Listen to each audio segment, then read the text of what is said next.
The year is 1607. British colonists arrive in Jamestown with dreams of gold and riches, as well as to avoid persecution under the crown. The Native American inhabitants welcome the settlers with kindness and hospitality. Quickly, the settlers become accustomed to this lifestyle of the natives, but are soon distracted by their greed and neglect to plant crops that will make their colonies self-sufficient. They continue to trade with the Native Americans for their food, but when supplies begin to dwindle, they instead implement force, beginning the long string of abuse committed by these new inhabitants.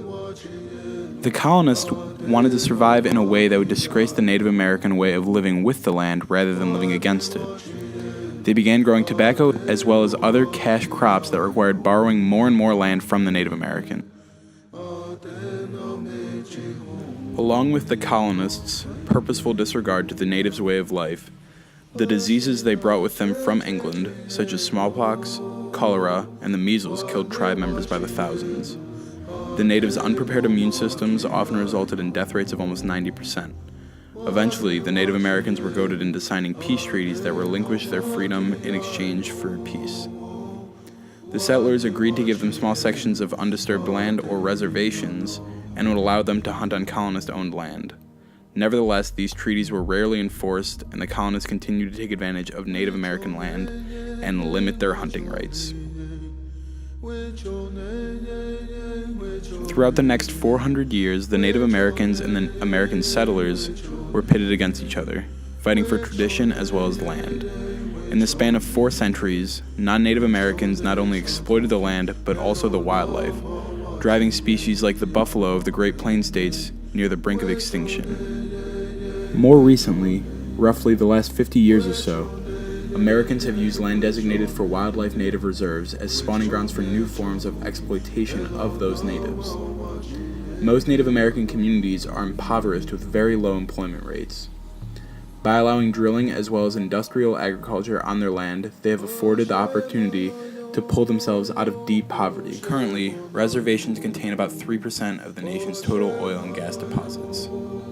A form of destructive land use called hydraulic fracturing, or fracking, extracts these resources. The practice includes shooting high-powered reagents, such as chlorine and superheated water, into the ground in order to increase pressure. This results in an upwelling of natural gas to the surface, which is then used in commercial settings. However, spills can occur, contaminating groundwater and allowing toxic chemicals to seep in the earth and destroy the soil. The harsh, unlivable land often forces natives to relocate.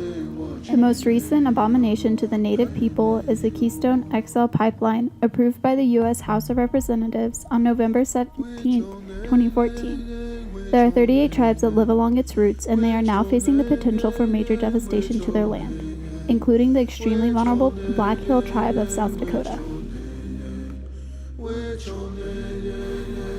The indigenous people made a treaty with the U.S. government in the 19th century over land rights of these reserves for the sake of preservation of tradition, as well as sustainability of land for future generations. But as most of us know, the respect and preservation of our terrestrial and aquatic resources seem to be less of a priority than exploiting the natural riches of the land. Native American land is being fracked into useless caliche soil. Rising sea levels are threatening to destroy native coastal villages, and the Native Americans don't have the resources or power to fight back. The first effects of nature are going to be seen, and they're going to be recorded to the tribal people, because since we're closer to nature and we're closer to that environment, and we're going to show the effects of it long before that you have people who work out of the 50th story in a skyscraper in Seattle. Since the arrival of Europeans in the New World in the 17th century, conflict with the natives of this land has been inevitable. The exploitation of land, resources, and native traditions by the U.S. government and its predecessors has become a commonplace part of everyday life in America.